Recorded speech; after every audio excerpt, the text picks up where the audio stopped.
어머니는 식사 후 설거지 몇 개를 도와주시러 오셨을 뿐입니다. 쨍그랑 소리와 함께 그릇이 깨졌고 뒤이어 들려온 것은 남편의 고함이었습니다. 멍청하긴 그릇 하나 제대로 못 들어요. 온 집안이 얼어붙었습니다. 어머니는 그 자리에 굳어 떨리는 손을 어쩌지 못하셨고 저는 곧장 방으로 들어가 금고에서 집문서를 꺼냈습니다. 3시간 후 시댁 식구 모두가 하루아침에 빈털터리가 되어 그들이 그토록 자랑스러워하던 4층 집에서 저에 의해 쫓겨났습니다. 대체 무엇이 5년 동안 순하디 순했던 아내이자 며느리를 이토록 단호하게 만들었을까요? 그리고 그저 멍청이라는 무심한 말 한마디에 어째서 시댁 식구들은 모든 것을 잃게 된 걸까요? 그 사건은 지극히 평범해 보였던 어느 날 오후에 일어났습니다. 만약 깨진 그릇 하나가 지난 세월 제가 필사적으로 지켜온 모든 것을 한순간에 무너뜨릴 불씨가 될 줄 알았다면 아마 그날 어머니를 위해 현관문을 열지 않았을지도 모릅니다. 제 어머니 박 여사님은 평생 밭일만 하며 고생하셨지만 자식에 대한 사랑만큼은 누구보다 지극한 분이셨습니다. 그날 어머니는 낡은 갈색 옷차림에 직접 키우신 사과와 배 몇 개가 담긴 과일 봉지를 들고 오셨습니다. 수줍으면서도 환한 어머니의 미소는 딸을 보러 온 기쁨을 고스란히 보여주고 있었죠. 저는 어머니를 맞으며 작게 속삭였습니다. 엄마, 오실 거면 미리 전화하시지. 제가 마중 나갔을 텐데요. 어머니는 옷자락을 만지작거리며 웃으셨습니다. 아니다. 몇 걸음 안 되는데 뭘. 그리고 시댁 식구들 보기에도 미안하고. 말이 채 끝나기도 전에 거실에 있던 시어머니 김 여사님이 나오셨습니다. 시어머니는 제 어머니를 위아래로 훑어보며 비아냥거리듯 말했습니다. 어이구, 사부인, 딸내미 집에 오랜만에 오셨네요. 시골은 많이 한가하신가 봐요. 제가 무언가 말하려던 찰나 어머니가 먼저 허리를 숙여 인사하셨습니다. 네, 안녕하셨어요, 사부인. 김 여사님은 대꾸도 없이 흥소리를 내며 휙 돌아섰습니다. 저는 서둘러 상을 차리고 어머니와 함께 식사를 했습니다. 식사가 끝나고 제가 그릇을 부엌으로 나르자 어머니가 뒤따라오며 설거지를 도우려 하셨습니다. 제가 말렸습니다. 엄마, 그냥 두세요. 제가 할게요. 앉아서 좀 쉬세요. 괜찮다. 설거지 한두 개 하는 게 뭐 대수라고. 시골에선 손님 오면 다들 한 손씩 거드는 게 일인데 그릇 하나만 씻을게. 어머니는 웃으셨지만 마른 손은 미세하게 떨리고 있었습니다. 연세 때문인지 아니면 이 집의 싸늘한 공기 때문인지 어머니는 편치 않아 보였습니다. 제가 다시 한번 어머니를 말리려던 순간 쨍그랑 날카로운 소리가 모든 것을 갈랐습니다. 백자 그릇이 타일 바닥 위에서 산산조각 났습니다. 저는 숨을 멈췄고 어머니는 발치에 깨진 조각들을 내려다보며 굳어버렸습니다. 끔찍한 실수라도 저지른 사람처럼 얼굴이 하얗게 질리셨죠. 3초도 되지 않아 위층에서 쿵쿵거리는 발소리가 들려왔습니다. 남편 민준 씨가 얼굴이 벌개진 채로 계단을 뛰어내려왔습니다. 그의 눈에는 분노가 가득했습니다. 그는 소리쳤습니다. 거의 고함에 가까웠죠. 대체 뭐 하는 거예요? 남편은 어머니가 대답할 틈도 주지 않고 깨진 그릇 조각을 손가락으로 가리켰습니다. 그 그릇, 우리 엄마가 백화점에서 쌍으로 사오신 건데 하나 깨지면 이게 뭐가 돼요? 멍청하긴. 저는 마치 뺨을 맞은 듯 온몸이 굳었습니다. 어머니는 뒷걸음질 치며 입술을 달싹였지만 아무 말도 하지 못하셨습니다. 떨리는 두 손은 허공을 헤매다 힘없이 아래로 떨어졌습니다. 어머니의 시선은 사위가 아닌 저를 향해 있었습니다. 마치 제가 대신 한마디라도 해주길, 당신을 변호해 주길 바라는 듯한 눈빛이었습니다. 제가 어머니의 손을 잡으려 다가서는 순간 시어머니가 나타났습니다. 김 여사님은 팔짱을 낀 채 마치 사건 현장을 감식하듯 주위를 훑어보았습니다. 그녀는 비꼬는 투로 말했습니다. 어른이 돼서 칠칠 맡기는. 시골에선 비싼 그릇은 어떻게 잡는지 안 가르치나 봐. 저는 깊게 숨을 들이마시고 시어머니를 보며 말했습니다. 어머니, 그냥 그릇일 뿐이잖아요. 제가 금방 치울게요. 그냥 그릇, 여긴 내 집이야. 내가 아무나 끌어들여서 집안을 이 난장판으로 만들어도 되는 시장 바닥이 아니라고. 저는 할 말을 잃었습니다. 할 말이 없어서가 아니라 무슨 말을 해도 소용없다는 것을 알았기 때문입니다. 저는 소파에 앉아 계신 시아버지를 보았습니다. 이 선생님은 신문을 들고 마치 아무 일도 없다는 듯 천천히 페이지를 넘기고 계셨습니다. 그는 언제나 저런 식이었습니다. 침묵이 무기인지 비겁함인지 저는 더 이상 분간할 수 없었습니다. 그때 어머니가 주머니에서 손수건을 꺼내 눈가를 급히 닦으며 떨리는 목소리로 말했습니다. 죄송합니다. 제가 부주의했어요. 새 그릇값을 물어드릴게요. 이 그릇은 돈 문제가 아니에요. 사람의 격이고 사는 방식의 문제지. 시어머니의 말이었습니다. 그 순간 더는 참을 수 없었습니다. 억눌려왔던 분노가 가슴 속에서 터져 나왔습니다. 저는 어머니의 손을 잡고 돌처럼 차가운 목소리로 말했습니다. 어머니, 우리 가요. 이 집 문제는 제가 알아서 할게요. 더는 참지 마세요. 어머니는 눈물이 그렁그렁한 눈으로 저를 보았지만 아무것도 묻지 않고 조용히 고개를 끄덕였습니다. 저는 어머니를 이끌고 그 집을 나섰습니다. 한때는 나의 보금자리라 믿었던 그 집은 이제 경멸의 이끼로 뒤덮인 차가운 껍데기일 뿐이었습니다. 우리는 뒤도 돌아보지 않고 걸었습니다. 등 뒤로 닫히는 현관문 소리가 소름 끼치게 차가웠습니다. 문이 닫히는 소리가 이렇게까지 마음속 깊이 울릴 수 있다는 것을 그때 처음 알았습니다. 마치 무언가 단단히 닫혀버린 것 같았습니다. 단순한 출구가 아니라 한때 희망으로 가득 찼던 기억의 한 부분이었습니다. 옆에서 걷는 어머니의 갸녀린 어깨가 걸음마다 작게 떨렸습니다. 엘리베이터는 느리게 내려갔습니다. 에어컨 소리와 함께 어머니의 아주 작은 한숨 소리가 들렸습니다. 눈물을 삼키는데 익숙한 사람만이 낼 수 있는 그런 소리였습니다. 엘리베이터 문이 닫히자 어머니가 제 쪽으로 몸을 돌렸습니다. 어머니는 제 소매를 살며시 잡으며 아직 붉은 기가 남은 눈으로 말했습니다. 얘야, 그냥 엄마가 시골 내려갈게. 너까지 힘들게 하고 싶지 않다. 시댁에서 너 미워하면 어떡하니? 엄마는 그게 걱정돼. 그 착하고 모든 것을 감내하는 듯한 말이 제 뼛속까지 아프게 파고들었습니다. 지난 몇 년간 어머니는 늘 그렇게 살아오셨습니다. 조용히 걷고 나지막이 말하며 애쓴 일도 불평 없이 하셨죠. 핀잔을 들어도 그저 웃어 넘기셨습니다. 저는 어머니의 인내에 너무 익숙해진 나머지 그것이 얼마나 잔인한 일인지 잊고 살았습니다. 저는 제 어머니를 보았습니다. 평생 자식들을 위해 비바람을 맞으며 살아온 저 마른 여인이 이제는 제 명의로 된 집에서 그릇 하나 깼다는 이유로 멍청이라는 욕을 듣고 있었습니다. 저는 어머니의 손을 꽉 잡으며 나지막이 대답했습니다. 이제 다 끝났어요, 엄마. 이제 저 사람들은 엄마랑 아무 상관없는 사람들이에요. 어머니는 믿기지 않는다는 듯 저를 쳐다보았지만 다시 묻지는 않았습니다. 어머니는 제 눈에서 무언가를 본 듯 침묵했습니다. 더 이상 참지도 애원하지도 않는 아주 단호한 무언가를 말입니다.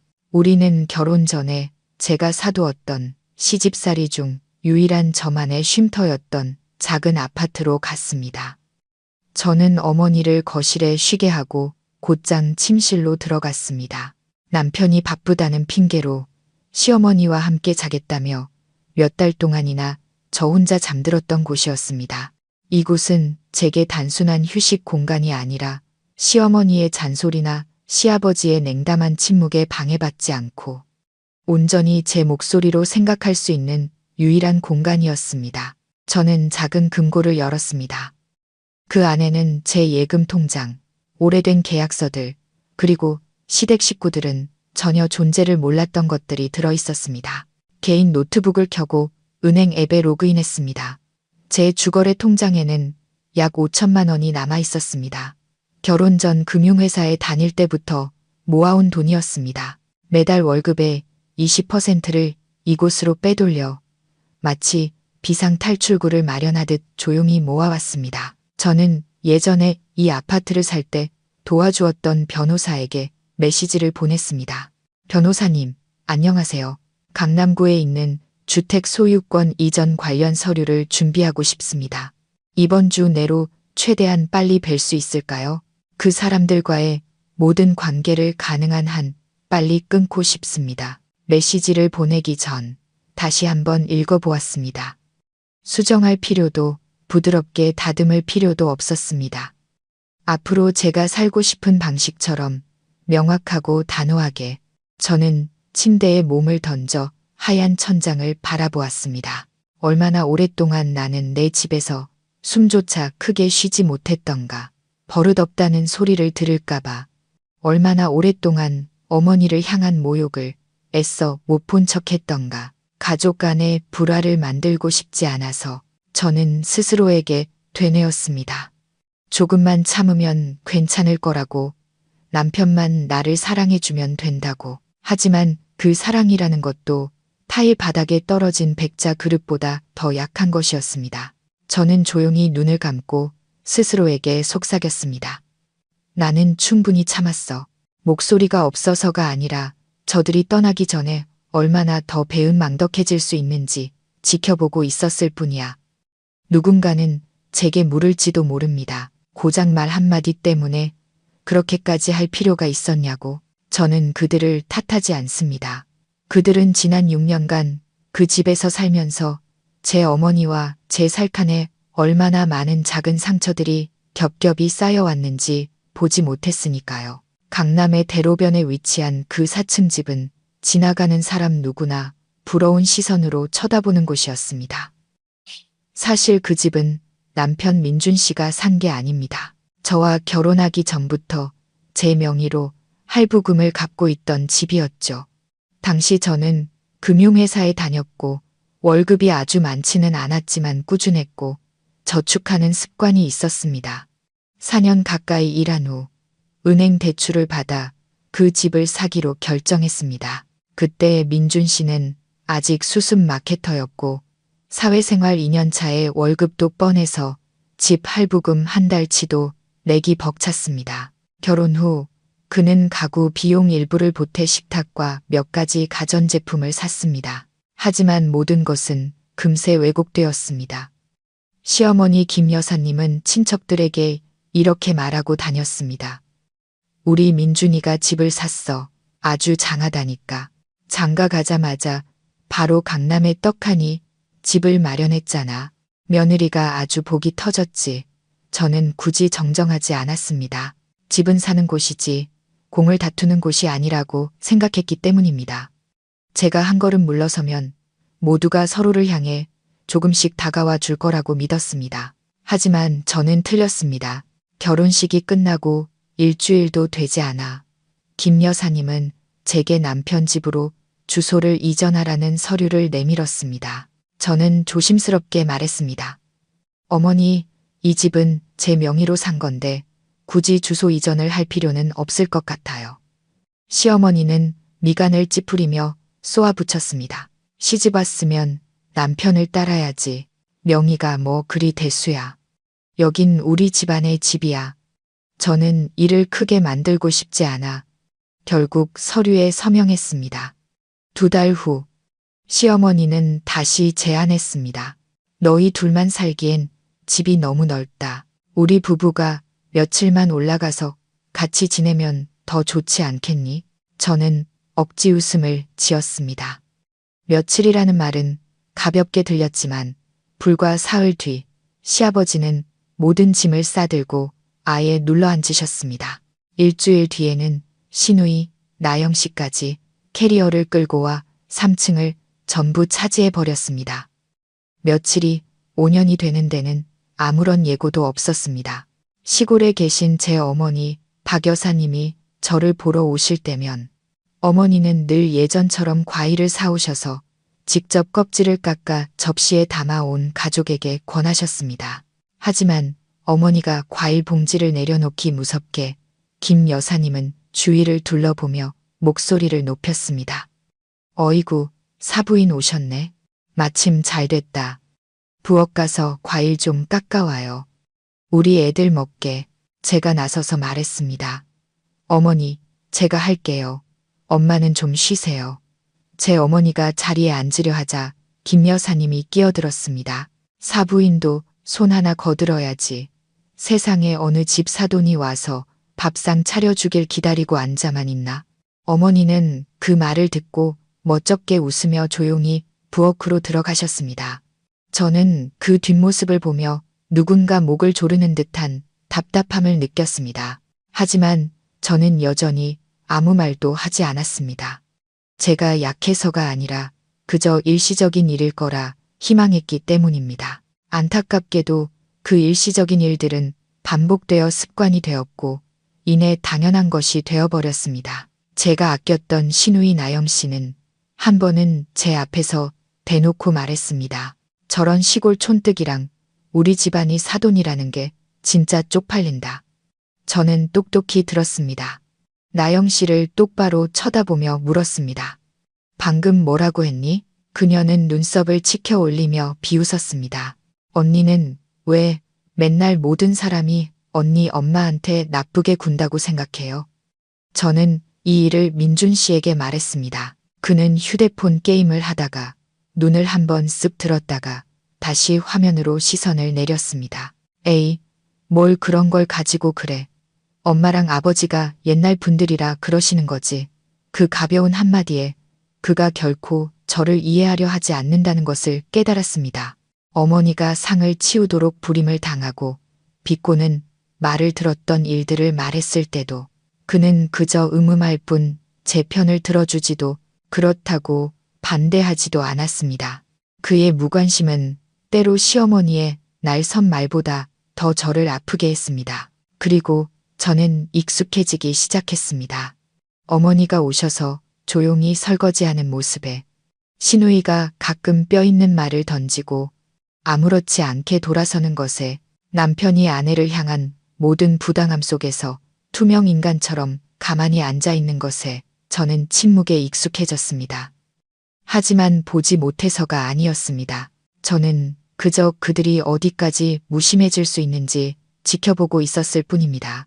저는 제가 물은 사람이라고 생각했고 아마 그게 사실일 겁니다. 몇 년 동안 저는 양쪽 모두에게 좋은 사람이 되려고 애썼습니다. 살이 분별 잘하는 며느리이면서 효심 깊은 딸이 되려고 했습니다. 하지만 애를 쓸수록 저는 점점 정체불명의 존재가 되어갔습니다. 집안 사람으로 인정받지도 못하고 차가운 시선과 끊임없는 잔소리 앞에서 제 어머니를 지켜줄 만큼 가깝지도 못한 사람이 되어버렸습니다. 시골에서 어머니가 오셨을 때의 모습들이 아직도 눈에 선합니다. 어머니는 찐빵 꾸러미와 낡은 그물 가방에 담긴 과일을 들고 집에 들어서자마자 조심스럽게 허락을 구하셨습니다. 저 손 좀 씻어도 될까? 제가 밥상을 차리면 어머니는 옆에서 채소를 씻거나 물을 떠다 놓으며 안절부절 못하셨습니다. 제가 몇 번을 말려도 어머니는 웃으며 말씀하셨습니다. 남의 집에 와서 가만히 앉아만 있는 건 영 불편해서 그래. 어느 날 온 가족이 식사를 할 때 어머니는 식탁 모서리에 겨우 걸터 앉으셨습니다. 시댁 식구들과 젓가락 부딪히는 것을 어려워하셔서 제가 반찬을 집어 어머니 그릇에 놓아드려야 했습니다. 제가 생선 한 점을 집어 드리자 시어머니가 힐끗 쳐다보며 말했습니다. 어른이 돼서 자식한테 일일이 밥까지 챙겨달라고 하고 참. 저는 멋쩍게 웃었고 어머니는 당황하며 젓가락을 내려놓으셨습니다. 저는 이해를 구하는 눈빛으로 남편을 보았지만 그는 여동생에게 달걀말이 하나를 더 집어주며 아무것도 못 들은 척했습니다. 저는 계속해서 타협하려 했습니다. 어머니가 오실 때마다 피곤하시다는 핑계로 일찍 모시고 나왔습니다. 시어머니의 날선 눈빛과 시누이의 비아냥을 숨겼습니다. 소위 가족이라는 이름의 평화를 지키기 위해 남편의 무관심을 이 악물고 견뎠습니다. 한 번은 어머니가 물으셨습니다. 내가 너희들한테 짐이 되는 건 아니지? 저는 어머니의 손을 잡고 작게 말했습니다. 아니에요, 엄마. 이 집은 내 집인걸요. 말은 그렇게 했지만 마음속으로는 이미 오래전부터 그 집이 제가 고개 들고 살 수 있는 곳이 아니라는 것을 알고 있었습니다. 저는 제가 조금 더 착해지고 조금 더 인내하면 모든 것이 평화로워질 거라고 믿었습니다. 하지만 아니었습니다. 제가 참으면 참을수록 사람들은 그것을 당연하게 여겼습니다. 어머니가 비난받을 때마다 저는 침묵했습니다. 어머니가 잔심부름을 할 때도 침묵했습니다. 남편이 침묵할 때 저도 따라 침묵했습니다. 그날까지 깨진 것은 그저 그릇 하나였습니다. 시어머니가 백화점에서 샀다고 늘 자랑하던 하얀 백자 그릇 한 쌍 중 하나였습니다. 어머니가 설거지를 하다가 실수로 떨어뜨린 그 순간 제 안의 인내심도 함께 깨져버렸습니다. 저는 망연자실했습니다. 그릇 때문이 아니었습니다. 제가 망연자실한 이유는 한때 남편으로 선택했던 남자가 제 어머니 얼굴에 대고 멍청이라고 소리치는 방식 때문이었습니다. 젖은 손을 어찌할 바 모르고 억울하게 꾸지람 듣는 아이처럼 눈물을 글썽이던 어머니 앞에서 말입니다. 그 순간 저는 똑똑히 보았습니다. 시어머니의 눈에 서린 경멸, 2층에서 내려다보는 시누이의 눈에 스치는 통쾌함, 그리고 어머니의 얼굴에 떠오른 먹먹한 체념을 저는 한 가지를 깨달았습니다. 저는 자존심 때문에 떠나는 것이 아닙니다. 그릇 하나 때문에 폭발한 것도 아닙니다. 저는 저를 낳아주신 분을 무시하는 가족과 더는 함께 살 수 없었기에 떠나는 것입니다. 만약 제게 딸이 생긴다면 그 아이가 자라서 외할머니가 사위집에서 하녀 취급당하는 모습을 보게 하고 싶지 않았기에 떠나는 것입니다. 저는 너무 오랫동안 침묵했습니다. 제 침묵은 더 이상 양보가 아니라 잘못에 대한 동조가 되어버렸습니다. 그리고 그날, 어머니가 우셨던 바로 그날, 저는 더 이상 침묵하지 않기로 했습니다. 저는 어머니를 데리고 그 집을 나왔습니다. 변호사에게 문자를 보냈습니다. 한때 보금자리라 믿었던 그곳과의 모든 연결고리를 끊어냈습니다. 그리고 저는 알았습니다. 이제부터는 누구의 이해도 필요 없다고. 혼자 걷게 되더라도 저는 오른편에 서기로 선택했으니까요. 저는 침묵이 가정을 지키는 방법이라고 생각했지만 어떤 침묵은 잘못에 대한 동조라는 것을 너무 늦게 깨달았습니다.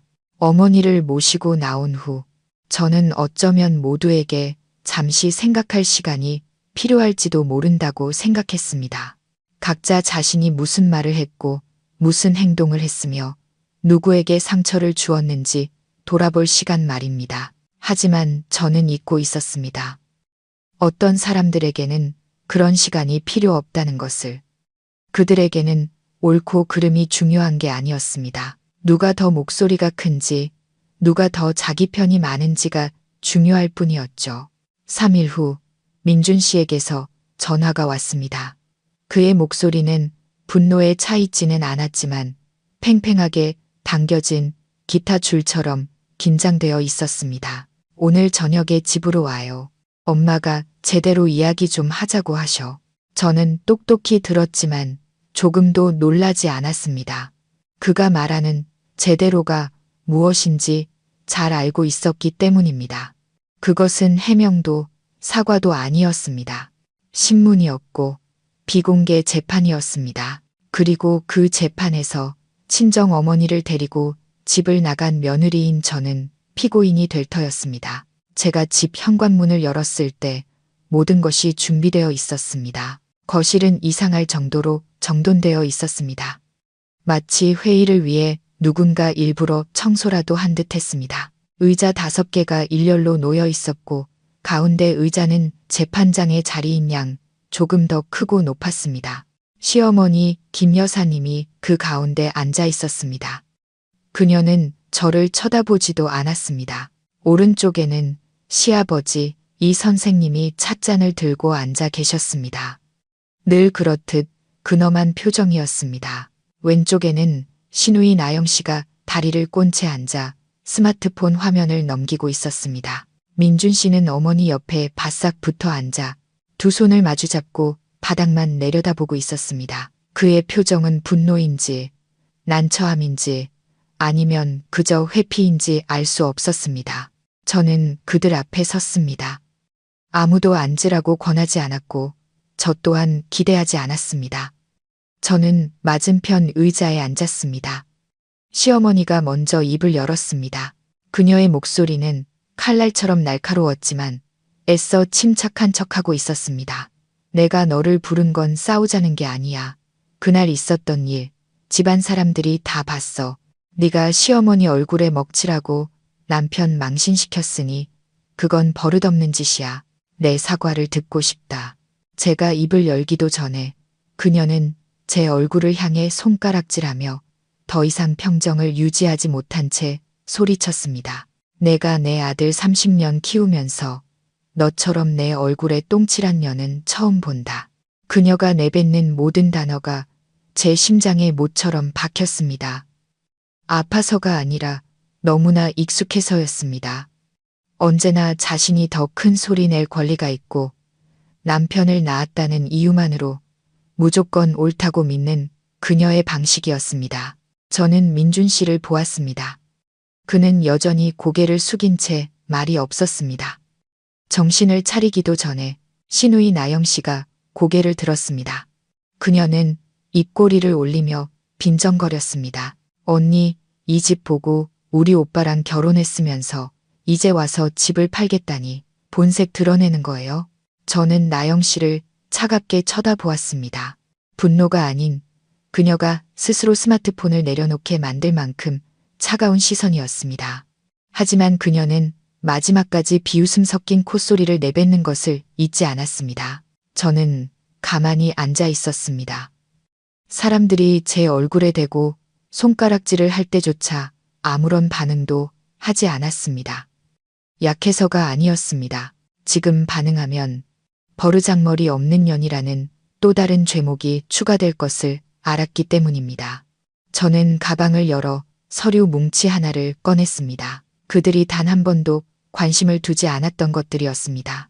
제 이름으로 된 집 계약서, 매달 납입한 할부금 영수증, 대출 신청인 정보에 제 이름이 적힌 은행 서류, 모든 것이 제가 이 집에서 수년간 살아온 방식처럼 깔끔하게 정리되어 있었습니다. 흠잡을 데 없고 요구하는 것 없이 늘 침묵하며 저는 서류 뭉치를 앞 테이블 위에 내려놓고 고개를 들어 또박또박 말했습니다. 목소리를 높이지는 않았지만 모든 글자가 선명했습니다. 이 집은 제가 사고 제 명의로 되어 있고 할부금도 제가 갚았습니다. 민준 씨는 집을 사는데 단 한 푼도 보태지 않았어요. 월 할부금조차도요. 그저 가구를 사는 데만 돈을 썼죠. 저는 이 사실을 단 한 번도 언급하지 않았습니다. 가족끼리는 계산하는 게 아니라고 생각했으니까요. 하지만 이제 와서 제가 집 때문에 결혼했다고 매도당한다면 분명히 말씀드리죠. 제가 판다고 하면 파는 겁니다.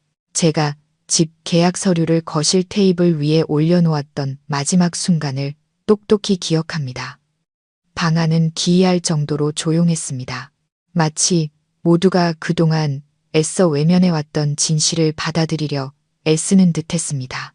시어머니는 눈썹을 치켜떴고 무언가 반박하려는 듯 입술을 달싹였지만 부정할 근거를 찾지 못했습니다. 나영 씨는 입을 굳게 다물었습니다. 그때 탁 하는 소리가 갑자기 울려 퍼졌습니다. 시아버지가 찻잔을 테이블에 세게 내려놓은 것입니다. 깨지지는 않았지만 방 안의 모든 시선을 자신에게로 돌리기에 충분한 소리였습니다. 그의 얼굴은 분노 때문인지 창피함 때문인지 붉어져 있었지만 목소리에는 가부장적인 권위가 가득했습니다. 며느리 된 도리를 다시 생각해 봐라. 집안이 아직 조용해지지도 않았는데 온 식구를 길바닥으로 내쫓겠다는 거냐? 저는 천천히 고개를 들어 시아버지의 눈을 똑바로 쳐다보았습니다. 이전처럼 피하거나 고개를 숙이지 않았습니다. 제가 너무 오랫동안 침묵했기에 그들은 제가 입을 열 수 있다는 사실조차 잊어버린 듯 했습니다. 이번에는 누구의 체면도 차려줄 필요가 없었습니다. 저는 느리지만 돌처럼 무거운 목소리로 말했습니다. 저는 며느리지 어머님이 부리는 가정부가 아닙니다. 저는 아내이지 시댁 식구들이 멋대로 남을 심판하고 죄를 뒤집어 씌워도 되는 기둥이 아니라고요. 말이 끝나자마자 방 안의 모든 공기가 빨려나간 듯 했습니다. 아무도 말을 꺼내지 않았고 움직이지도 않았습니다. 시어머니는 며느리에게 말대꾸를 들었다는 사실이 믿기지 않는 듯 눈을 동그랗게 떴습니다. 그리고 가장 먼저 입을 열었어야 할 민준 씨는 성적이 나쁜 학생처럼 고개를 숙이고 있었습니다. 저는 가방에서 미리 인쇄해온 A사 용지 한 장을 꺼냈습니다. 누가 묻기를 기다리지 않고 시아버지의 찻잔 옆에 그 종이를 놓으며 또렷하게 말했습니다. 이것은 무상거주 종료 통보서입니다. 이 집은 혼인 전 취득한 저의 고유 재산입니다. 오늘부로 아버님과 어머님 그리고 나영 씨의 이 주소지에 대한 거주권을 종료함을 공식적으로 통보합니다. 기한은 오늘부터 10일입니다. 거친 말도 고함도 없었지만 그들은 제 눈빛에서 모든 것이 예전으로 돌아갈 수 없다는 것을 깨달았을 겁니다. 시어머니는 무언가 말하려다 입을 다물었습니다. 아마 그녀의 머릿속에는 제가 여전히 순종적인 며느리이며 절대로 반항하지 못할 것이라는 생각이 남아 있었을 겁니다. 하지만 아니었습니다. 그녀 앞에 앉아 있는 사람은 이제 더 이상 며느리라는 이름이 필요 없는 아내였고 어머니가 단 한 번이라도 더 모욕당하는 것을 참지 않을 딸이었습니다. 나영 씨가 소리치려 했지만 시아버지가 손을 들어 제지했습니다. 늘 회의를 주재하던 사람의 익숙한 동작이었지만 이번에는 아무 말도 덧붙이지 않았습니다. 민준 씨는 여전히 침묵했습니다. 저는 그가 말하기를 기다리지 않았고 그의 머릿속이 어떤지 궁금하지도 않았습니다. 저는 일어섰습니다.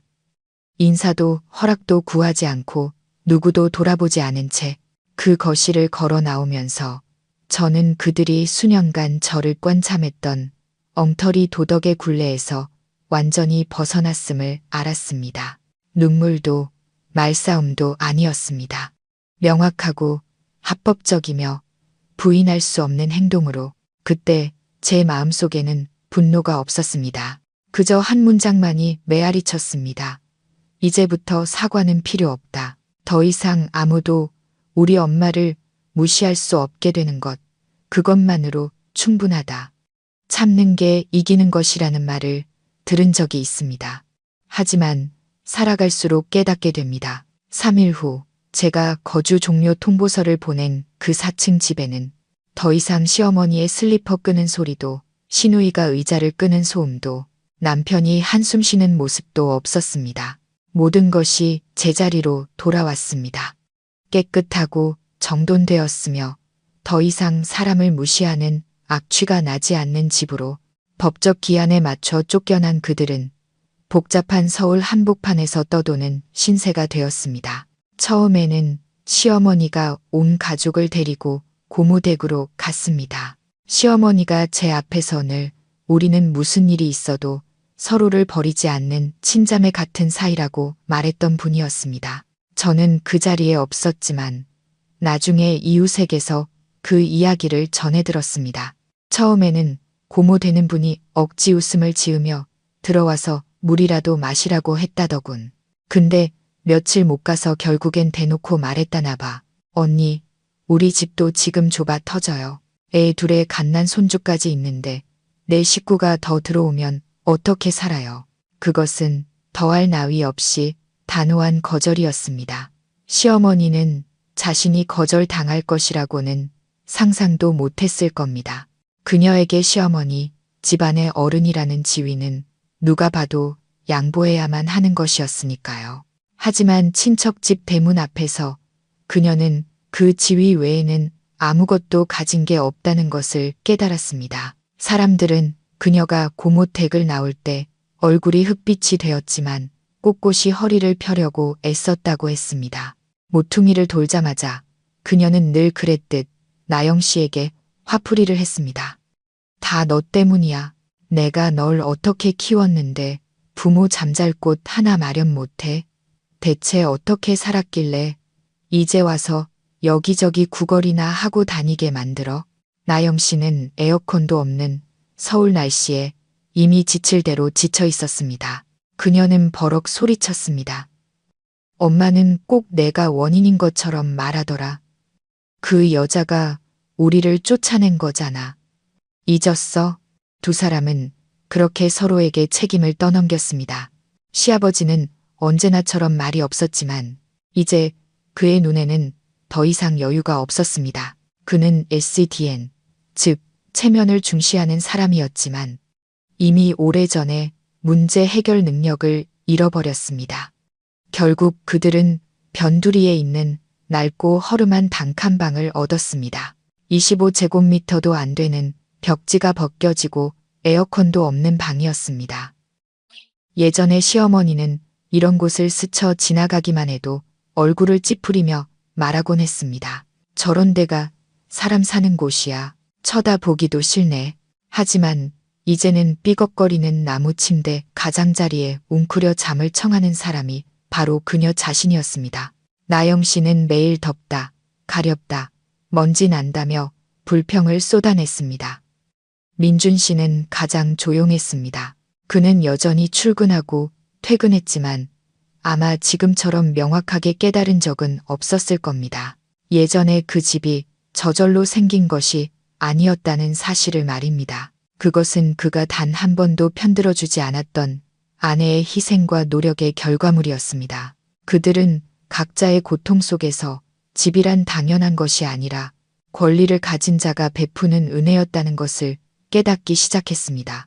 그리고 그 은혜가 거두어지자 그들에게 남은 것은 낡아빠진 단칸방뿐이었습니다. 저는 강경하게 선을 그으면 저쪽도 조용히 물러날 것이라 생각했습니다.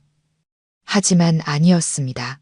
어떤 사람들은 현실 밖으로 내몰리고도 마지막 남은 자존심이라도 지키기 위해 화풀이할 대상을 찾습니다. 제가 부엌에서 차를 끓이고 있을 때 전화벨이 울렸습니다. 화면에는 어머님 세 글자가 떠 있었습니다. 받지 않았지만 이번에는 그들이 저를 더 이상 예전의 순한 며느리로 볼 수 없게 해야 한다는 생각이 들었습니다. 전화를 받자마자 익숙한 시어머니의 날카로운 목소리가 들려왔습니다. 사부인이세요. 자식 교육을 어떻게 시켰길래 애가 저렇게 버르장머리가 없어요? 우리 온 식구를 길바닥으로 내쫓았는데 창피하지도 않으세요? 그녀의 목소리에는 억울함과 수치심, 그리고 분노가 섞여 있었습니다. 제 어머니 박 여사님은 즉각 반응하지 않으셨습니다. 잠시 침묵하시더니 이내 차분하게 말씀하셨습니다. 웃지도 화내지도 않은 그저 모든 대화를 끝내는 목소리였습니다. 걱정 마세요, 사부인. 이제 제 딸한테 더는 참고 살라고 가르치지 않을 거니까요. 그 한마디로 충분했습니다. 전화기 저편은 잠시 조용해지더니 딸깍하고 전화가 끊겼습니다. 저는 전화기를 내려놓았습니다. 마음속은 텅 비어 있었습니다. 기쁨도 통쾌함도 없었습니다. 그저 수년간 딸의 집에 올 때마다 죄인처럼 지내셨던 어머니가 드디어 자신을 위해 한마디 하셨다는 사실만이 남았습니다. 그날 오후 다시 전화가 울렸습니다. 이번엔 민준 씨였습니다. 첫 번째 메시지가 떴습니다. 계속 이렇게 할 셈이야. 저는 무시했습니다. 1분 후 다음 메시지가 왔습니다. 내가 잘못했어. 하지만 이런 사소한 일 때문에 온 가족을 고생시킬 수는 없잖아. 저는 타자를 치던 손을 멈추고 사소한 일이라는 단어를 쳐다보았습니다. 가벼워 보이는 그 말은 바위처럼 무거웠습니다. 민준 씨의 눈에 사소한 일은 제 어머니가 모욕당하고 평생을 성실하게 살아온 한 여성의 존엄성이 그릇 하나 때문에 짓밟힌 일이었습니다. 저는 그가 이제는 이해할 것이라 희망했지만 아니었습니다. 그는 여전히 자신의 침묵을 사소한 일이라는 두 글자 뒤에 숨기려 하고 있었습니다. 제가 답장하지 않자 1시간 뒤 다른 문자가 왔습니다. 이번에는 애원이 아니었습니다. 내가 이 가정을 파괴한 거야. 저는 등을 곧게 펴고 천천히 한 글자씩 입력했습니다. 다른 사람을 쓰레기처럼 여기는 가족은 알아서 무너지게 되어 있어. 내가 굳이 무너뜨릴 필요도 없지. 마침표도 감정도 없는 짧은 문장이었습니다. 모든 비난을 그것이 시작된 곳으로 되돌려주기에 충분했습니다. 저는 전화기를 옆으로 치우고 하던 일을 계속했습니다. 분노도 눈물도 없었습니다. 그저 어깨를 짓누르던 책임감이라는 돌덩이를 내려놓은 듯한 명확한 느낌만이 있었습니다. 만약 그들이 정말 가족이 무엇인지 알았다면 딸 된 사람이 저런 말을 하게 만들지는 않았을 겁니다. 결국 제가 파괴한 것이 아니었습니다. 저는 그저 가족이라는 이름 아래 엉터리 도덕과 경멸로 가득 찬 감옥에서 살아가기를 거부한 첫 번째 사람이었을 뿐입니다. 마지막 문자 대화 이후 저는 더 이상 어떤 깨달음도 기대하지 않았습니다. 제가 무정해서가 아니라 제 인내심의 모든 한계를 넘어섰기 때문입니다. 조금만 더 노력하고 한 걸음만 더 양보하면 사람들이 고마워할 줄 알았습니다. 하지만 어떤 사람들은 오직 전진할 줄만 알았습니다. 제가 참을수록 그들은 더 기세등등해졌고 저는 더 이상 참을 수도 물러설 수도 없었습니다. 제가 서류를 들고 법원으로 가던 날, 날씨는 맑지도 흐리지도 않았습니다. 그저 마음속의 파도가 잦아든 고요한 호수처럼 회색빛의 차분한 날이었습니다. 저는 혼자였습니다. 누구에게도 알리지 않았고 울지도 않았습니다. 모든 서류는 이미 준비되어 있었습니다. 이혼 소장, 재산 명세서, 혼인 전 취득, 부동산 증명서, 그리고 자녀가 없다는 확인서까지 모든 것이 명확해서 다툴 필요도 미련을 가질 이유도 없었습니다. 며칠 후 민준 씨가 저를 찾아왔습니다. 놀라지는 않았지만 문을 열고 한때 남편이었던 남자의 초췌한 얼굴을 마주했을 때 가슴 한구석이 작게 아려왔습니다. 동정심은 아니었습니다. 그저 한때는 아름다웠지만 지켜내지 못한 것에 대한 아쉬움이었습니다. 그는 잠시에 아무 말 없이 서 있더니 갑자기 다가와 저를 꽉 껴안았습니다. 저는 그를 밀어내지도 마주 안아주지도 않았습니다. 마치 헛개비를 안는 사람처럼 그가 저를 안도록 내버려 두었습니다. 민준 씨는 울었습니다. 함께 산 몇 년 동안 저는 그가 우는 것을 처음 보았습니다. 제가 아플 때도 제 어머니가 모욕을 당했을 때도 아니었습니다. 그가 당연하게 여겼던 버팀목을 잃게 될 것이라는 사실을 깨달았을 때 그는 비로소 울었습니다. 미안해. 한 번만 더 기회를 줄 수 없을까? 저는 그의 눈을 똑바로 쳐다보았습니다. 이번에는 피하지도 마음이 약해지지도 않았습니다. 제 목소리는 평온했지만 모든 글자는 고함보다 무거웠습니다.